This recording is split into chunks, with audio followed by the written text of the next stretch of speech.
Plantão Cervejeiro, o mundo da cerveja em um giro semanal. Eu sou Ludmila Almeida e diretamente dos estúdios da Pint Network, nós falaremos no Plantão Cervejeiro de hoje sobre a desaceleração no fechamento de cervejarias no Reino Unido, a chegada da onda ultra ao mercado artesanal brasileiro e a cervejaria indiana que comprou a operação americana para acelerar sua expansão internacional. Alô, Loite, eu sou Henrique Boaventura e ainda hoje no Plantão Cervejeiro falaremos por aqui. Morte de Werner Brombacher, nome histórico da Erdinger, o Brasil novamente no topo do World Beer Awards com a melhor IPA do mundo e a queda de 11% nas exportações da cerveja da União Europeia. Degas é um sistema de gestão para bares e restaurantes criados por quem conhece a realidade do ponto de venda a fundo e a solução ideal para o seu negócio crescer sem complicações. Conheça agora em assine.sistemadegas.com. Reino Unido freia a sangria de cervejarias, mas os independentes ainda lutam por espaço nos pubs. O ritmo de fechamento de cervejarias no Reino Unido caiu significativamente no primeiro semestre de 2026. Entre janeiro e junho, considerando aberturas e fechamentos, o saldo foi negativo em 16 cervejarias, menos de uma por semana. É uma mudança expressiva em relação a 2025, quando o país perdeu 137 cervejarias em termos líquidos, média de quase 3 por semana e o pior resultado desde o início do levantamento da CIBA. O cenário, porém, varia bastante pelo território. North West, South East e País de Gales terminaram o semestre com 3 cervejarias a mais cada. E o South West ganhou uma, enquanto a Escócia perdeu 9. North East, 8 a mais. Midlands e a Irlanda do Norte, 4 cada, e East of England, apenas uma. A desaceleração dos fechamentos, entretanto, ainda está longe de significar uma recuperação do setor. O Reino Unido começou 2026 com 1.578 cervejarias contra 1.715 um ano antes e 1.815 no início de 2024. E existe um paradoxo importante por trás dessa crise. Segundo dados divulgados pela Canberra e pela CIBA, 80% dos consumidores britânicos consideram importante encontrar cervejas de pequenos produtores nos bares, mas cervejarias independentes dizem que não conseguem acessar cerca de 62% dos pubs das suas regiões. Além disso, quase metade delas aponta que a prioridade principal é simplesmente sobreviver ao ano de 2026. Ou seja, o problema não parece estar na falta de interesse do consumidor, mas também numa estrutura de mercado que limita o acesso das pequenas cervejarias aos pontos de venda. É por isso que a CIBA segue pressionando por mudanças tributárias e por medidas que ampliem a presença das independentes nos pubs britânicos. De um lado, vemos Guinness, por exemplo, ganhando cada vez mais mercado, expandindo a sua marca, conforme já noticiamos aqui no plantão. Do outro lado, vemos cervejarias independentes lutando para se manter relevantes e conseguir sobreviver nesse mercado. Não é muito diferente do mercado brasileiro, onde as grandes brigam pelas casas decimais de cima e as pequenas pelas casas decimais de baixo, com a diferença que o sistema de pubs no Reino Unido é diferente do que aqui no Brasil. Enfim, problemas. Na verdade, eu acho que a grande questão aqui são os contratos de exclusividade que achatam ainda mais a entrada das pequenas cervejarias nos pontos de venda. Eu acredito que poderia haver uma regra onde os contratos de exclusividade falassem apenas de, tipo, vamos brigar, os grandes com os grandes e os pequenos com os pequenos. Mas, aparentemente, os grandes querem tudo para eles. E isso é uma coisa recente no Reino Unido, porque as marcas grandes começaram a comprar esses pontos de venda e só colocar as cervejas dela. Antigamente isso não era uma coisa comum. Se eu não estou enganado, tem um número de 4 mil pontos de venda recentemente que foram comprados por big players. Então faz total sentido.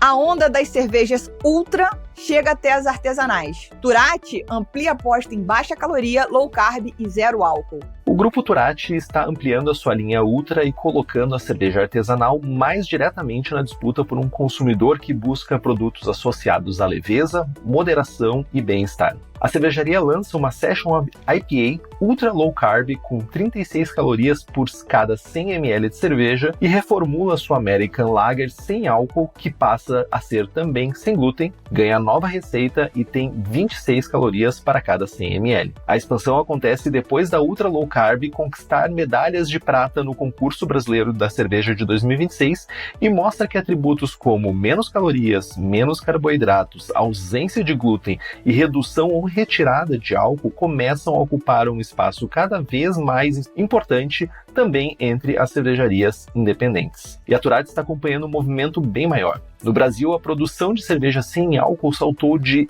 118 milhões para 757 milhões de litros entre 2023 e 2024, alta de mais de 530% e já representa quase 5% da produção nacional. Globalmente, enquanto o volume total de cerveja caiu 1% em 2025, nos 21 principais mercados acompanhados pela IWSR, as cervejas sem álcool cresceram 8%. A consultoria aponta ainda que as cervejarias estão avançando justamente em produtos sem açúcar, com menos calorias e propostas funcionais para responder às preocupações com saúde e wellness. Não é apenas um discurso das marcas. Em pesquisa da IWSR, realizada em 10 países, incluindo o Brasil, 37% dos compradores de cerveja sem álcool disseram escolher a categoria como parte de um estilo de vida saudável. E esse movimento já aparece claramente entre as gigantes. No Brasil, a Heineken tem a Amstel Ultra, low carb e sem glúten, e lançou a Heineken Ultimate, com 3,5% de álcool e 30% menos calorias e sem glúten. O Brasil vem aparecendo com força nas estatísticas de crescimento das cervejas sem álcool e agora parece ampliar essa conversa para outros atributos como low carb, menos calorias e sem glúten. O movimento da Turati mostra que essa demanda já não está restrita para as grandes cervejarias. A pergunta interessante é se estamos vendo nascer uma nova prateleira cervejeira não definida pelo estilo, mas pelos atributos que o consumidor procura no produto. Que universo estranho que a gente está vivendo. A Pint Network transforma conhecimento sobre quem produz, vende e consome bebidas em conteúdo, pesquisa e inteligência de mercado. A solução personalizada para sua empresa. Fale com a gente pelo e-mail contato@pint.network. Cervejaria indiana compra operação americana e acelera a expansão internacional.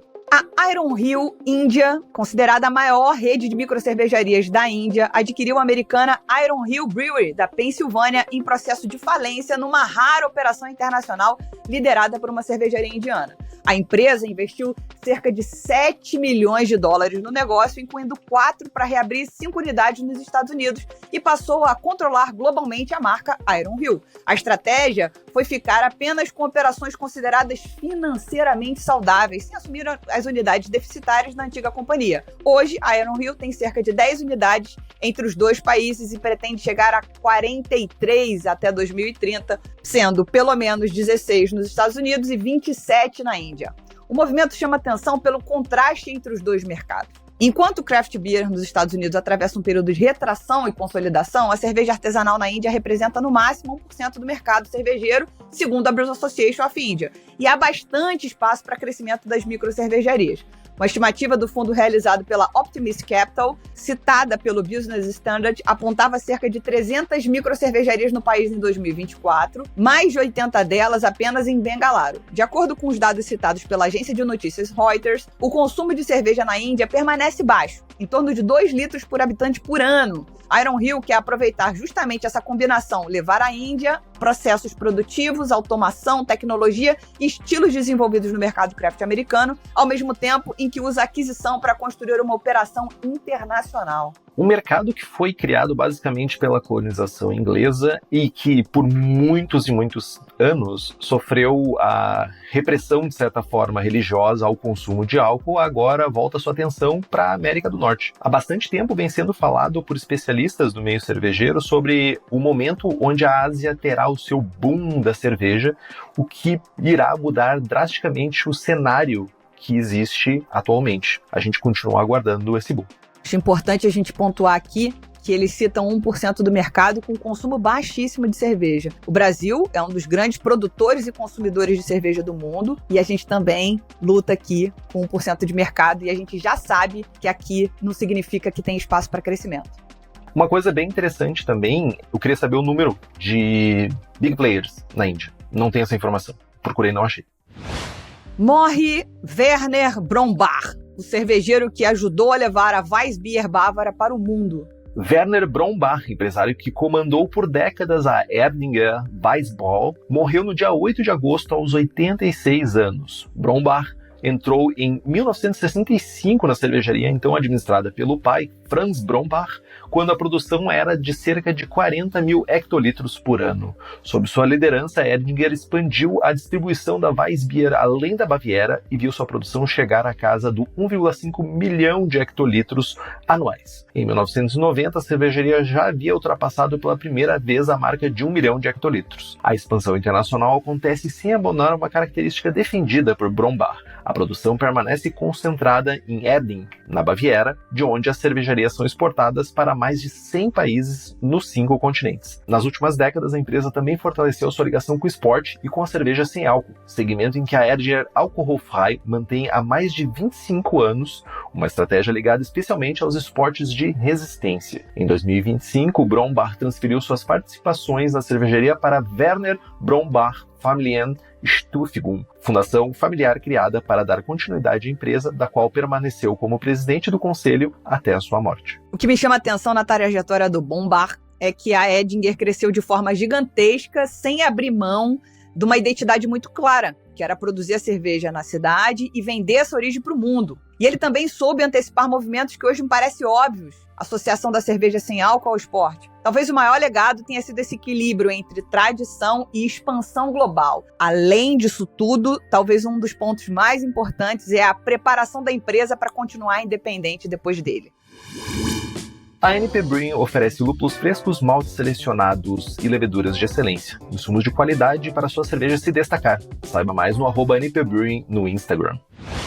O Brasil tem a melhor IPA do mundo e mantém protagonismo no World Beer Awards. O Brasil voltou ao topo de uma das principais categorias do World Beer Awards. Atrás do bloco da cervejaria Landel de Campinas, foi eleita a melhor IPA do mundo em 2026, depois de vencer também na categoria como melhor Milkshake IPA e New England IPA. O país terminou a etapa mundial com 7 distinções para 6 cervejarias. Foram elas: Teresópolis Jade como melhor English Style IPA, Única Orange Crush em Specialty IPA, Sim Coffee Dry Stout entre as Stout and Porter, sem ou com baixo teor alcoólico, Faroeste Jane MF Sour como Catarina Sour e Stannis Captain Lisa entre as Heritage Beers. Antes da final, as cervejarias brasileiras já haviam acumulado 125 medalhas, sendo 55 de ouro, 36 de prata, 34 de bronze, com 48 Country Winners. O resultado não representa o novo recorde brasileiro em quantidade de premiações. Em 2024 foram 8 prêmios na fase internacional, em 2025 13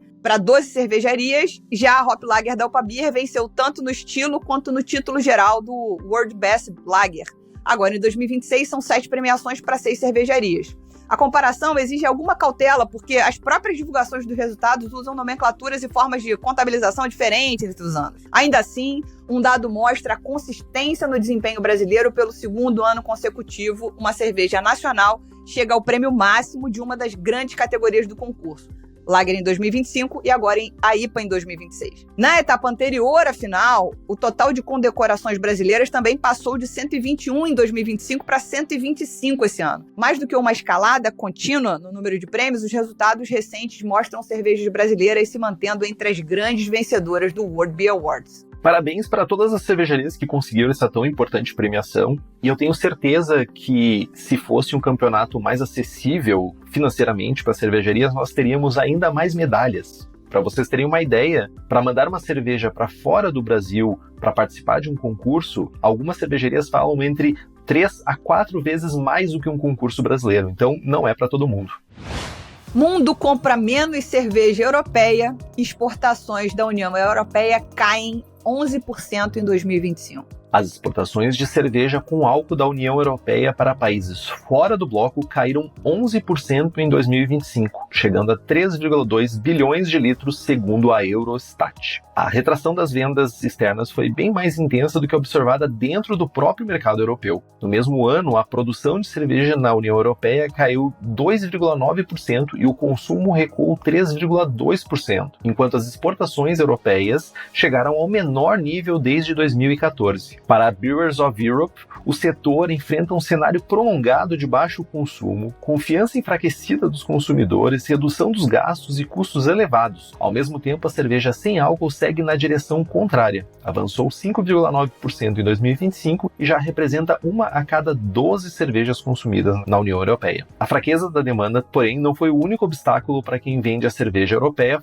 fora do continente. Em abril de 2025, os Estados Unidos incluíram as importações de cerveja no regime das tarifas de 25% ligado ao alumínio, atingindo também as marcas europeias como Heineken e Guinness e adicionando pressão sobre os preços e margens em um importante mercado internacional. Não há dados que permitam atribuir diretamente as tarifas a uma parcela específica da queda dos 11%. Mas o choque comercial ocorreu justamente um ano no qual o setor europeu já enfrentava retração de produção e consumo. O resultado sugere, portanto, uma combinação de fatores: um mercado cervejeiro mais fraco, consumidores mais cautelosos, mudanças no mix em direção a opções sem álcool e novas barreiras comerciais em mercados externos. Fazendo um breve exercício de comparação com o Brasil, por aqui o volume exportado também caiu em 2025, menos 5,1%. Mas o faturamento bateu recorde, chegando a 218 milhões, ou seja, vendemos menos litros, mas por um valor médio maior. A diferença é que quase 100% das nossas exportações ficam na América do Sul, favorecidas pela proximidade e pela integração comercial regional, enquanto a cerveja europeia sente mais diretamente a fraqueza dos grandes mercados internacionais e novas barreiras como a tarifa dos Estados Unidos. O Brasil ainda opera uma exportação muito mais regionalizada. Eu fico perguntando o quanto isso está afetando Bélgica e Alemanha, que são mercados que cresceram muito nos últimos anos com as exportações para os Estados Unidos, né? Isso deve ter afetado mais diretamente esses países. Eu imagino que sim, Henrique, mas ao mesmo tempo veja que a gente cita Heineken e Guinness, ou seja, bateu direto onde quem é muito grande. Eu não sei se as cervejarias na Bélgica, mesmo as maiores, como a Duvel e outras marcas, teriam tanto poder de fogo assim. É uma dúvida que a gente precisa dar mais voltas para encontrar esses dados. Nossa parceria com a Fermentas Pessoas está ativa e toda semana na nossa newsletter você encontra vagas de emprego para ajudar a impulsionar a sua carreira. Não está procurando uma vaga, mas é gestor ou gestora de uma empresa de alimentos ou bebidas? A Fermenta também é para você que precisa encontrar o profissional certo para a sua equipe. Acesse plantãocervejeiro.com.br para assinar gratuitamente a newsletter e conferir todas as vagas. Rapidinhas do Plantão Cervejeiro. No dia 22 de agosto de 2026, vai rolar o Circuito Cervejeiro de Corrida Etapa Lumiar, na Serra Carioca. O objetivo do projeto é proporcionar uma experiência única aos participantes em correr alguns quilômetros fazendo paradas estratégicas para a degustação de cervejas. A largada acontece na Praça Carlos Maria Marchon, a partir das 14 horas. Os ingressos estão à venda no site do evento. No dia 26 de agosto vai acontecer o primeiro seminário internacional da Semana da Cerveja Mineira, do meio-dia às 17 horas. O evento, promovido pelo Sebrae em parceria com a Semana da Cerveja Mineira, reúne especialistas nacionais e internacionais para debater tendências de mercado, inovação, produção cervejeira, identidade brasileira e os caminhos para o desenvolvimento do segmento. Ingressos à venda no Simpla. No dia 29 de agosto vai acontecer na Fábrica da Coisa Linda, em Santo Amaro da Imperatriz, em Florianópolis, o evento No Jardim Invade. Uma programação que mistura cervejas selvagens, cidras e gastronomia em um cenário fora do óbvio. Depois da visita à fábrica e explicação sobre os processos de fermentação das cervejas selvagens e cidras da marca, o grupo participará de um almoço harmonizado, criado especialmente para a ocasião e assinado pelo chefe Gui Schwinn. Contato e inscrições via direct do Instagram no perfil _2 no Jardim. IPA Day pluga suas torneiras pela primeira vez em Vitória, no Espírito Santo. E a promessa são 40 das melhores IPAs do Brasil, muitas delas criadas exclusivamente para o evento. Shows e gastronomia também fazem parte do evento. Ingressos à venda no site Eventiza. Mais uma semana cheia de assuntos que quase com certeza você não saberia se não fosse o Plantão Cervejeiro. O link das matérias citadas por aqui está na nossa newsletter no Substack. Se você não é assinante ainda, seja. Acesse plantãocervejeiro.com.br. Compartilhe esse episódio com quem curte informação rápida, direta e com aquela pitada de bom humor. Se você tiver alguma novidade para compartilhar conosco, é só enviar um e-mail para contato@plantãocervejeiro.com.br. O podcast é uma produção da Pint Network e está disponível no Spotify, no YouTube ou na sua plataforma de áudio preferida. Na nossa equipe, contamos com a colaboração de Henrique Boaventura, Ludmila Almeida e Maurício TK, sócios e apresentadores do podcast. Também fazem parte do time Gabriel Gurian, na apresentação, Rubens Reis, na edição, Larissa Diniz, nas redes sociais e Gabriela Lando, na redação do blog.